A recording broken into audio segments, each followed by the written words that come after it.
YouTube, TTC, Dirty Bird Nation, what's good? Sergeant AR checking in with y'all. What's good, everybody in that brotherhood? What's good? How y'all doing this Friday morning? It's overcast, rainy, wet Friday morning, man. Shout out to all the Falcons fans out there. Just checking in with y'all. Was talking to RTP and Joe Rock last night about this draft, man. And I was telling Joe Rock, man, I was telling him, hey, man, you know, I think our first two picks are going to be D linemen, specifically either Oliver or, you know, one of the linemen down there at Clemson, either Dexter Lawrence or, you know, any of those D linemen down there, down at Clemson, Christian Wilkins. And one thing that he opened my eyes up to that I haven't really been paying attention to is the Falcons secondary. You know, he felt like we might go corner with that 14th pick, and we started talking about Deion Baker. You know, we started talking about Greedy from LSU. As far as the cornerback position, you know, who do I think is legit? You know, for the Bucks pick and our pick too.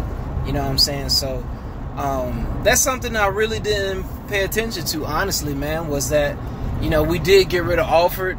We did get rid of Brian Poole. Alford went to the Cardinals. Poole went to the Jets.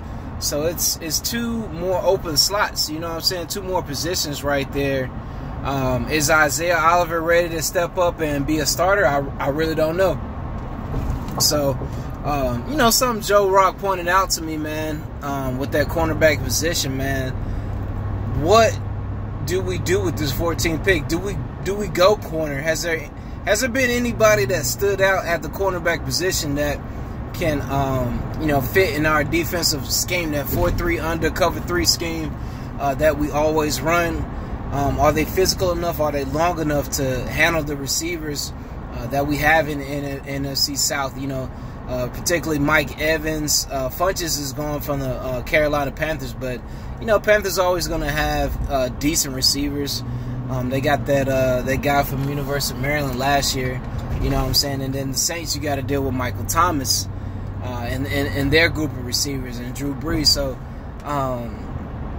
looking back at it, I mean, I really haven't paid attention to any of the corners besides Baker and Greedy. So, it's been rough, man. Looking back at all these draft prospects and looking at all these linemen and pass rushers and thinking, okay, we got to stop the run. We got to have somebody to stuff the middle. But these teams, I mean, they're passing the ball 60% of the time now in the NFL. So, yes, we do need secondary help. We do have Keanu Neal coming off of an ACL. Ricardo Allen coming off of Achilles. None of these guys are going to be ready to go until, like, maybe training camp. You know, I was listening to 92.9 The Game. Shout out to everybody at 92.9 The Game. And none of these players, none of our guys that's coming off an injury are going to be ready, you know, when it's OTAs and things like that. Now, I heard that Devontae Freeman is running. I think Debo will be, well, I mean, he came back towards the end of the season, but he looked a lot smaller, man. I hope he gained some more weight, because you could tell he lost a lot of muscle, you know what I'm saying, being injured.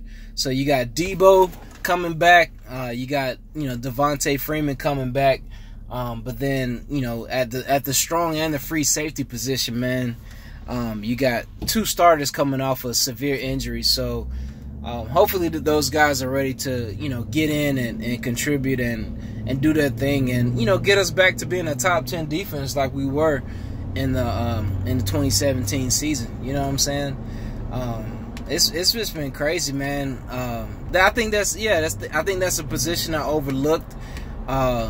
If we do go D lineman, if we do go O lineman at the 14th pick, maybe the second round or the third round, we'll get a corner that can come in and play. I'm not saying come in and start, but can come in with, you know, with some skills that can defend these NFC South receivers and the NFC West. A lot of people forget that, you know, looking at the schedule, we do play the NFC West, so we will be playing the Cardinals. We'll be playing the Rams.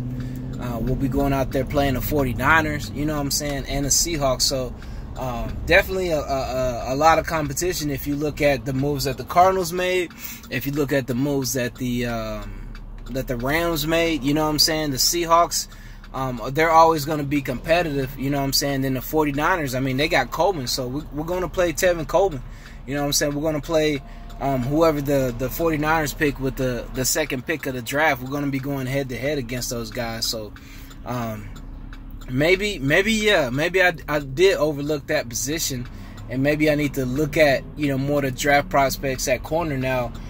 For that recent Senior Bowl, I made a video about the Senior Bowl, I think about 3 or 4 videos ago, talking about the Senior Bowl. You know what I'm saying? And, you know, I felt like Quinn should be there. A lot of people felt like he shouldn't, you know what I'm saying? But I felt like he should be there. He should be down on the field. But I did notice that Deebo Samuel, the receiver out of South Carolina, Deebo Samuel was killing the corners in the one-on-ones, you know what I'm saying? That cornerback from Temple, he was destroying him in the one-on-ones. It was a lot of guys that were going one-on-one with Deebo Samuel, man coverage, and just getting abused by Deebo Samuel. So I don't know if Samuel's that good of a receiver, or if these corners just, you know, they're not up to par as far as covering, you know, guys with talent and speed and that can run routes and run themselves open. You know what I'm saying? I didn't see anybody that stood out from that Senior Bowl. I mean, DeAndre Baker, you know, Greedy, of course they stand out with their tape, with the plays they made on the ball, you know what I'm saying, during the season. But I really didn't see anybody that stood out. Now, looking at the combine, I'm gonna have to go back and look at those top, you know, corners from the combine.